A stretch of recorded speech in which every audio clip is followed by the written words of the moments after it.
Salut à tous et bienvenue dans cette vidéo, et non, je ne vous fais pas un test d'un disque dur externe, non, je suis là pour faire une vidéo d'un tout autre genre, comme vous avez sûrement pu le remarquer au titre de la vidéo, et ça va être encore une de ces vidéos où je suis certain qu'il va y avoir des gens qui vont me dire « Comment oses-tu, etc. Comment oses-tu cracher sur Samsung, etc. » Alors, déjà, premièrement, je suis désolé pour ce genre de vidéo, mais je suis obligé de les faire parce que, tout simplement, il y a personne pour dire les évidences, visiblement, en France. Alors, je suis obligé de prendre le mauvais rôle, vous voyez, de père fouettard de l'informatique et de l'électronique. Mais bon, voilà, hein, s'il y a personne pour le faire, il faut bien que quelqu'un le fasse. Donc, c'est moi, et voilà, bon, ça tombe sur moi, et c'est pas de cul, mais c'est pas grave. Et surtout, un autre truc, il n'y a pas que Samsung qui font des disques durs externes de merde. Pratiquement tous les disques durs externes sont des disques durs externes de merde, d'ailleurs, de toute façon.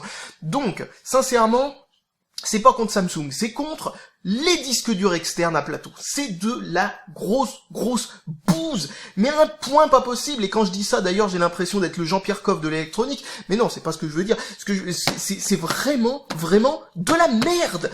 Bon, les arguments viennent après, hein, je vous rassure. Donc, le problème, c'est que c'est pas solide du tout, mais à tous les niveaux, quoi. Alors déjà, commençons à regarder à quoi ressemble la boîte du disque dur. Voilà, c'est ça, c'est un boîtier, tout simplement. Alors j'ai enlevé tout ce qui va avec dedans, bien entendu, qui se trouve ici. Donc c'est un boîtier qui est très léger, qui bon, n'est pas très absorbeur de choc, on va dire, sur la partie externe. À l'intérieur, il y a des espèces de crampons pour faire en sorte que le disque dur ne se prenne pas de choc latéral, etc.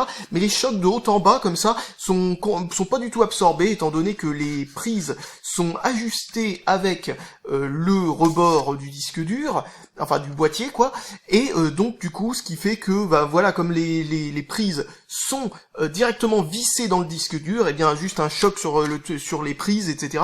ou même ne serait-ce qu'un choc sur le rebord en plastique à cet endroit, fait bouger tout à l'intérieur, ce qui est absolument génial, très bien conçu. Ils auraient pu relier les deux avec une nappe, ce qui se faisait comme ça autrefois dans les disques durs externes, hein. Le disque dur était suspendu sur des crampons, et ensuite il y avait une nappe qui reliait la partie contrôleur USB à la partie comment dire, la partie disque dur, tout simplement. Alors, donc, maintenant, ce qu'on va dire, c'est que vous voyez que c'est vide, hein, bien entendu, je remets ça de côté. En tout cas, c'est très mal conçu pour plein d'autres raisons en matière du boîtier, mais ça, je vous en parlerai un peu plus tard, quand on va explorer ce qui s'est passé à propos de ce disque dur. Donc, ici, nous avons cette chose-là, qui est son bloc d'alimentation. Vous voyez d'ailleurs l'absence de marque totale, quoi, c'est un bloc d'alimentation, voilà, sans aucun truc. On se demande bien comment ils osent, comment dire, produire ce genre de truc et vendre avec des transformateurs aussi pourris, parce que il est pas très lourd du tout pour un 12 volts qui est censé fournir quand même un sacré ampérage. Enfin pas tant que ça non plus, hein. Ça consomme plus beaucoup. Comment dire, les disques durs externes, enfin les disques durs tout court, ne consomment plus beaucoup. Alors du coup voilà, ils ont passé cette alim, mais c'est quand même du 22 watts dans un très petit espace qui est assez léger, et dessus c'est fait par alors pas du tout par Samsung eux-mêmes, hein, c'est fait par Shenzhen Honor Electronic. Alors je sais pas si c'est pas qu'ils sont gourés d'une lettre et que ce serait pas plutôt Shenzhen Aurore Electronics, parce que sincèrement c'est une horreur, mais c'est de la bouse, mais à un point pas possible. Vous branchez ce truc là, ça fait un vieux bruit de grésillement de merde comme un transformateur des années 80, mais sans la qualité de fabrication, quoi. C'est horriblement pourri, mais ça je sais pas du tout ce qu'ils ont, les constructeurs de disques durs. Surtout que, attendez, on va revenir sur quelques mythos total. Lasting Memories, oui, dans ta tête, parce que bien entendu, ce sont que des mémoires de vos données qui sont dedans, hein. Vous en aurez pas du tout la trace physique, ou en tout cas la trace numérique, parce qu'elles auront disparu. 3 ans de garantie, sans blague, j'ai jamais vu un seul disque dur externe durer plus de 6 mois, sincèrement. Non, je plaisante, peut-être 1 an et demi des fois. Mais bon, voilà quoi, il faut vraiment pas s'en servir beaucoup et pas le laisser brancher souvent pour que ça dure aussi longtemps. Et quand je disais que toutes les marques font le même genre de conneries, regardez-moi ça. Nous avons Western Digital qui a donné cette alim. D'ailleurs, ils ont changé d'alim avec leur disque dur externe un peu plus tard, mais c'est la première génération avait ce truc-là qui vient de chez Asian Power Devices avec un S, on sait pas trop pourquoi. Bon, je sais pas pourquoi. D'habitude, c'est pas. Voilà, bon, bref, fait en Chine, un truc extrêmement pourri qui a fait griller le disque dur qui était à l'intérieur de ce truc-là, tout simplement parce que la tension était pas fiable du tout. Et un disque dur, il y a quelques problèmes avec un disque dur. Enfin, je veux dire, il y a quelques trucs qui peuvent le mener rapidement à sa panne. Première chose, les vibrations. Bon, comme on a pu le voir, c'est pas forcément très bien amorti, mais ça va encore. Ensuite, quand je dis les vibrations, je veux dire aussi les chocs. Vu que c'est externe et que c'est assez léger, ça peut se prendre des chocs assez facilement. En plus de ça, ils ont mis les crampons sur ce côté-là, donc du coup, ils le font tenir comme ça, ce qui est vachement intelligent parce que, oh, mince, oh là là, oh, bah voilà, je viens de perdre 25 secteurs. Oh bah voilà, le disque dur est mort. Bon bref, comme vous pouvez le constater, le problème c'est qu'un disque dur externe, ça devrait pas se balancer dans ce sens-là. Ça devrait être mis dans ce sens-là et puis basta quoi, sans blague. C'est quoi ce qu'ils ont dans la tête, les constructeurs de ces trucs-là? Oui, je crois savoir ce qu'ils ont dans la tête. Le fait qu'ils disent, votre garantie n'est pas valable, oh vous avez fait tomber votre disque dur, alors du coup rachetez-en un autre. Voilà ce que c'est qu'ils ont dans la tête, hein, sincèrement. Je pense que c'est ça. Donc comme vous pouvez le sentir à ma façon de parler là en ce moment, je suis assez énervé parce que je viens de démonter le pire disque dur externe que j'ai vu de ma vie. Alors déjà les autres étaient très mauvais, mais alors celui-là, il est juste immondement pourri. Alors vous allez comprendre tout de suite, parce que encore une fois, là c'est que le début de la vidéo, attention, hein. Là je vous dis des trucs qui sont assez banals, qui correspondent pour pratiquement tous les autres disques durs. Donc je disais, première chose, les chocs. Deuxième chose, c'est la tension pas stable, parce que c'est un truc à plateau, et c'est un moteur électrique, et le moteur électrique doit essayer d'être stabilisé à tout le temps la même vitesse. Si la tension fait n'importe quoi, eh ben je suis désolé, mais ça va pas bien fonctionner du tout, mais alors vraiment pas du tout.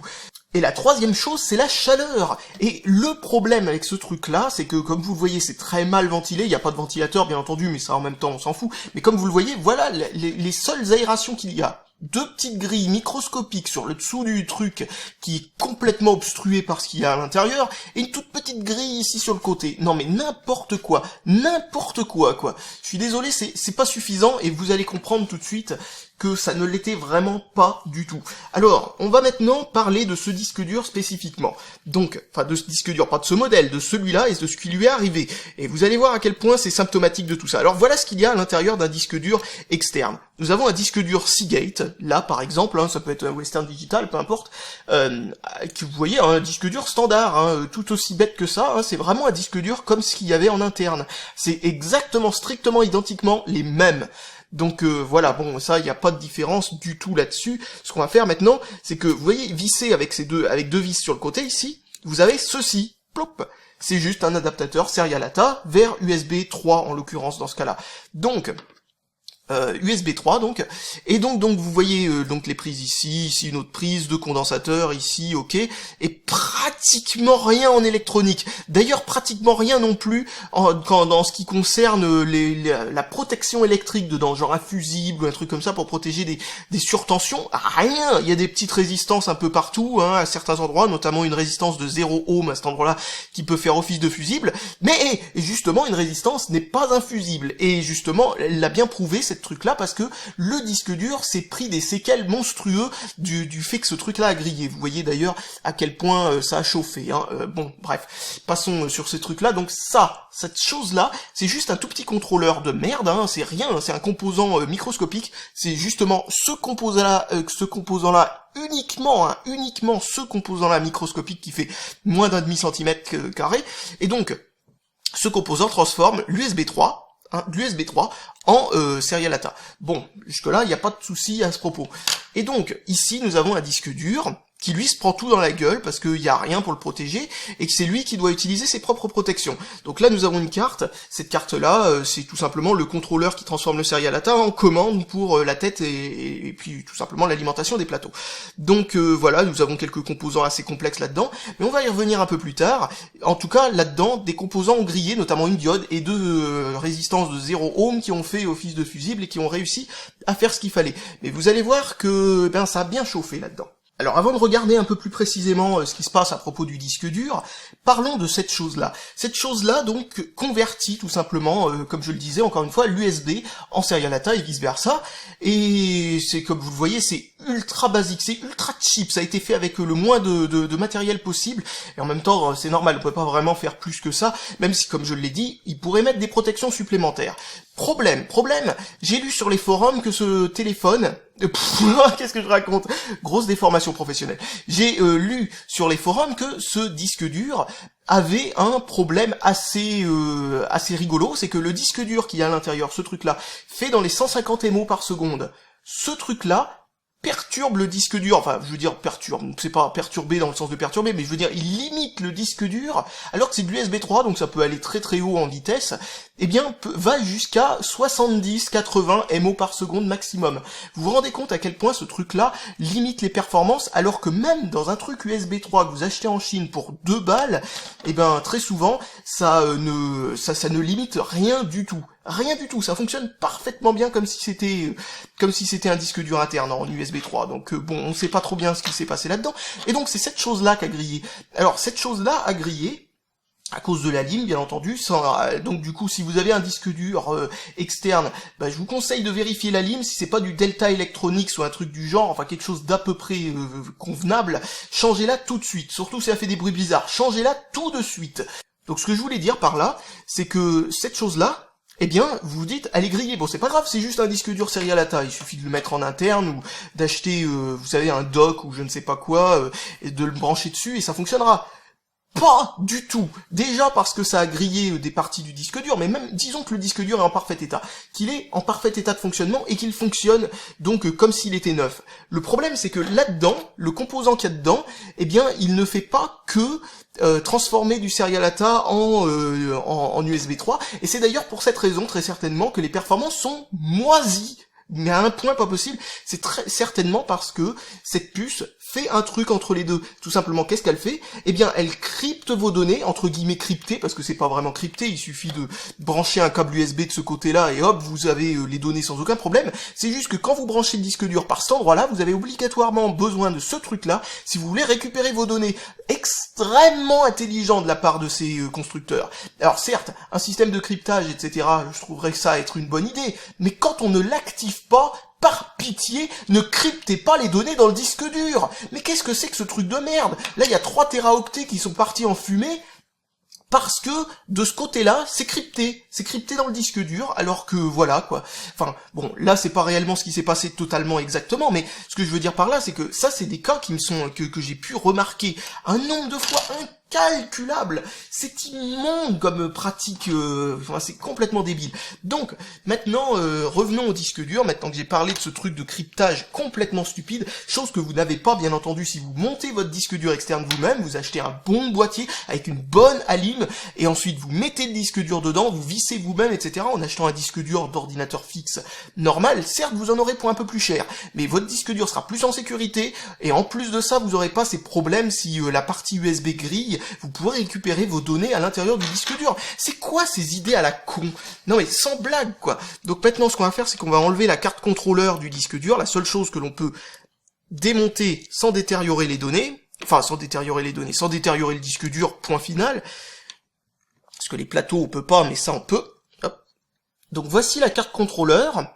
Donc faites pas attention aux traces de flux de soudure ou ce genre de truc, ni à cette immonde bidouille qui est ce qu'on appelle un bridge, c'est-à-dire en gros un pontage en français d'une résistance. C'est-à-dire en gros là il y avait un fusible, un deuxième fusible juste à côté, les deux ont grillé, j'ai fait un petit pontage, c'est-à-dire j'ai relié avec un petit peu d'étain les deux points et hop, ça permet de faire revenir le courant. Mais avant de faire ça, avant de faire un pontage d'un fusible ou d'une résistance 0 ohm, il faut toujours, je dis bien toujours, sans aucune exception, toujours, vérifier ce qu'il y a dans le circuit, parce que si une résistance a foiré, ou un fusible, etc., c'est parce qu'il y a un truc de l'autre côté de la résistance, de ce côté-là, qui est mort, un truc qui a grillé et qui a fait un problème. Notamment cette diode. Vous voyez cette diode? Eh ben cette diode, ce qu'elle a de spécial, c'est que, vous voyez, c'est passant dans ce sens-là, mais dans l'autre sens, c'est pas passant. C'est le principe d'une diode. Le truc, c'est qu'elle était à 0 ohm dans les deux sens. En gros, la diode s'est mise en court-circuit.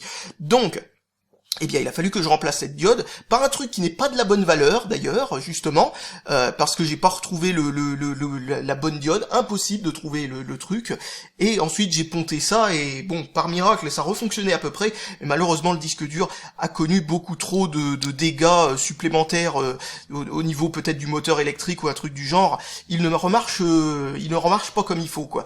Mais, malgré tout, les données peuvent être encore lues à peu près, quoi. Ce qui veut dire qu'en gros, si il n'y avait pas ce cryptage, j'aurais pu récupérer les données là-dedans. Ce qui me ramène encore à ce point que je disais juste avant, Pourquoi crypter les données en plus de ça, comme je vous l'ai dit, ça bousille les performances. C'est quoi la putain de logique? J'essaye de comprendre. J'aimerais bien savoir si un représentant de Seagate, de Samsung, peu importe quelle marque, fait ou exige ce genre de d'idées stupides, surtout que dans la plupart des cas, je sais pas si c'est le cas dans celui-là parce qu'il marche pas, mais en tout cas, dans la plupart des cas, ou peut-être même là 100% des cas, je suis pratiquement certain que c'est 100% des cas, vous prenez le disque dur, il est certes crypté à l'intérieur, mais vous l'effacez complètement et vous l'utilisez comme disque dur interne, il fonctionne comme un disque dur interne normal. Donc, on se retrouve avec cette espèce de problème. Pourquoi crypter les données entre les deux trucs? Avec cette espèce de chose. Ça se trouve, en plus, c'est un cryptage de merde. Genre, par exemple, ils inversent 2 blocs de temps en temps, juste pour corrompre les données, pour je ne sais quelle raison qui me passe largement au-dessus de la tête.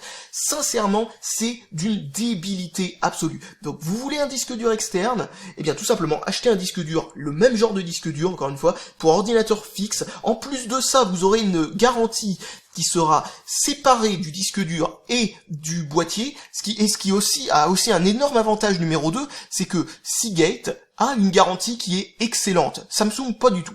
Acer, pas du tout non plus. Enfin bon, il y a plein de marques qui ont des problèmes avec la garantie pour le SAV, quoi. Vous brossez ou je sais pas ce que vous faites, mais enfin, en tout cas, voilà.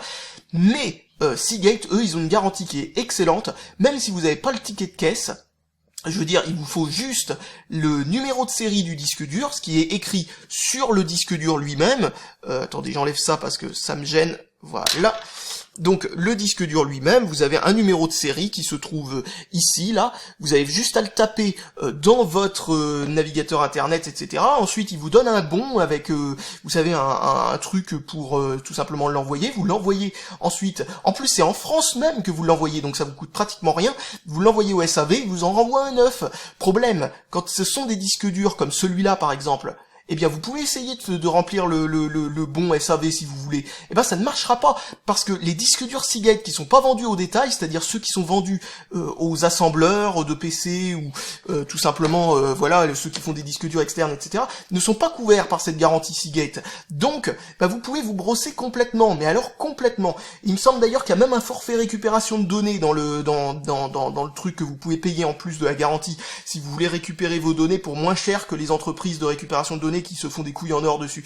Eh bien, vous voyez ce que je veux dire, quoi. Seagate propose des choses vraiment très très bonnes aux particuliers, hein. C'est pas juste aux entreprises, c'est aux particuliers au niveau de la garantie, et c'est vraiment vraiment une très bonne chose. Donc sincèrement, vous voulez faire un disque dur externe, achetez un disque dur Seagate par exemple, mais en tout cas achetez un disque dur Seagate si vous voulez bénéficier de ce que je viens de dire, achetez un disque dur Seagate, achetez un boîtier externe, un bon boîtier externe, vous faites la combinaison des deux, et c'est bon, plus besoin de se faire chier avec ça. Sincèrement, quand je vois ces disques durs externe, avec des trucs ultra cheap, ce truc-là, c'est cheapos au max, ce truc-là, c'est pas hyper bien conçu, et en plus de ça, c'est du plastique supra mou, c'est pas super bien conçu, et super solide non plus, et de l'autre côté, vous avez carrément un bloc d'alimentation qui est niveau monstrueux.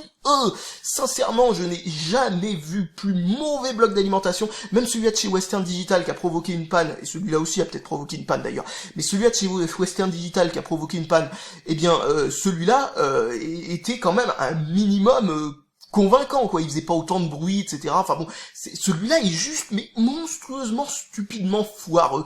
Je comprends pas du tout qu'est-ce que c'est que ces économies de bout de ficelle sur un truc qui est en plus, je trouve, assez important, ce qui est les données personnelles de quelqu'un, tout simplement. Des données personnelles qui s'évaporent exactement pour la simple et bonne raison que les constructeurs ont décidé de faire les radins.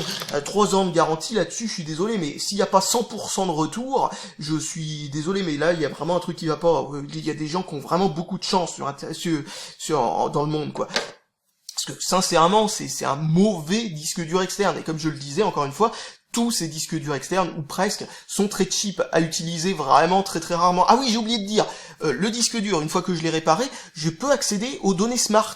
Et vous savez ce que j'ai vu dans les données smart, en dehors que le disque dur est complètement naze? J'ai vu plusieurs choses. Premièrement, il a fait une... comment on appelle ça? Il a fait une surchauffe, tout simplement, alors que ce truc-là... Ah oui, première chose, nombre d'heures combinées d'utilisation. C'est-à-dire en combinant toutes les heures, on les met bout à bout, et ben ça fait un nombre d'heures. Le nombre d'heures, c'est à peine plus de 9 jours. 9 jours, ce disque dur a été allumé 9 jours. Et donc, en 9 jours, il a eu le temps déjà de griller, ce qui est un exploit. Deuxième exploit assez incroyable, il a eu le temps de surchauffer. Il a fait 2 degrés au-dessus du maximum de température qui est imposé, pas vraiment imposé, mais en tout cas que Seagate dit comme étant, exactement, 2 degrés de plus au-dessus de la température maximum avant que la garantie saute. Vous voyez un peu le truc, quoi. C'est-à-dire que ce boîtier est tellement mal conçu que ce truc-là, en 9 jours d'utilisation, a provoqué une surchauffe qui fait partir la garantie du disque dur. Donc ça, c'est absolument génial. D'ailleurs, c'est peut-être ça leur astuce chez Samsung pour ne pas avoir à honorer leurs 3 ans de garantie. Ils disent « Ah non, mais vous voyez, vous l'avez trop chauffé, etc. » Je sais pas du tout, hein. Mais en tout cas, c'est pas de la théorie, c'est du bullshit, ce que je viens de dire. Mais c'est juste pour dire, quoi. Il y a des entreprises qui sont de mauvaise foi comme ça, hein. Là, j'en sais rien du tout pour Samsung, mais je dis ça comme ça, juste parce que j'ai déjà connu des trucs aussi hurluberlubuesques, qui est un mot magnifique, que j'ai pu remarquer moi-même avec le temps, quoi. Donc parce qu'il y a vraiment des arguments et des excuses pour ne pas faire passer la garantie qui sont juste incroyables chez la plupart des constructeurs. Et comme je le disais, Seagate, eux, ils s'en foutent. Mais par contre, si vous avez acheté un disque dur interne, eh bien, il faut quand même faire attention à ce qu'il soit refroidi comme il faut. Et voilà, un boîtier comme celui-là n'est pas fait pour. Vous voyez, juste des petites ailettes à 2 balles. Et là, une toute petite grille de rien du tout avec genre 4 trous minuscules. Et là, rien que vous voyez dans ces petits trous ici, là, il y en a, attendez, je vais vous faire le compte. Un de ces trous sur 2 est un faux trou. Il est bouché par un bout de plastique qui contient les supports pour le disque dur. N'importe quoi. Vous le voyez d'ailleurs dans le reflet, hein. Il y a des trous qui sont pas des trous, quoi. Ouais, vous voyez bien là dans le reflet, il y a la moitié des trous, c'est juste des faux trous, quoi. C'est même pas de l'aération. Donc le disque dur est virtuellement en train de suffoquer dans son truc, c'est n'importe quoi. Donc voilà, bon, bref, je le redis encore une fois, mais si vous voulez si vous voulez avoir un disque dur externe, faites-le vous-même, parce que c'est que comme ça que vous serez servi comme il faut, voilà, parce que là, sincèrement, ça vire au n'importe quoi, Et encore une fois, comme je le disais, toutes les marques font à peu près la même chose. Peut-être que les disques durs externes de Seagate sont pas mauvais, j'en sais rien, j'en ai jamais eu. Mais en tout cas, ce que je sais, c'est que les Samsung et les Western Digital, la grande majorité de ceux qui sont passés entre mes mains, et pas que ceux qui sont tombés en panne, étaient vraiment juste ridicules en matière de conception. Donc je vais arrêter de m'attarder là-dessus, et je pense que je vais vous dire salut à tous et à la prochaine, et en espérant que vous tombez pas dans ce même piège, parce que sincèrement, c'est le pire moyen de pouvoir sauvegarder vos données. Mais malgré tout d'ailleurs, revenons là-dessus, parce que les données, etc., c'est quelque chose de complexe, c'est quelque chose de sensible, et c'est surtout quelque chose que les gens ont tendance à mal appréhender, et à pas appréhender la complexité, enfin surtout la dangerosité de confier ces données qu'à un seul disque dur. Si vous voulez que vos données, des données importantes, genre par exemple, je sais pas, des factures, des trucs, enfin bon, peu importe, des données vraiment importantes, si vous écrivez un livre, peu importe, des données vraiment importantes, il vous faut le sauvegarder au moins, et je dis bien au moins, ça serait même mieux si c'est vraiment très très ultra important, que ce soit sauvegardé en triple exemplaire sur 3 trucs différents, c'est-à-dire vous avez un disque dur externe, le disque dur interne et une clé USB par exemple. Ça c'est si c'est un truc vraiment important, genre par exemple si vous êtes en train d'écrire un livre et que vous n'avez pas envie que tout s'efface par exemple, eh bien sauvegardez-le en triple exemplaire sur des trucs totalement différents, c'est-à-dire un truc interne, un truc externe, une clé USB par exemple, ça c'est parfait, ou alors un NAS, un PC et une clé USB, peu importe, en tout cas, trouvez un moyen de pouvoir dupliquer vos données sur des supports différents. Ça s'appelle ne pas mettre tous ses œufs dans le même panier. Bon, voilà, vous savez, c'est un vieux dicton qui date pas de l'informatique, et ça s'applique parfaitement bien aux données informatiques, quoi. Donc voilà, je pense que j'ai plus rien de spécial à dire encore une fois, et j'ai plus qu'à vous dire salut à tous et à la prochaine!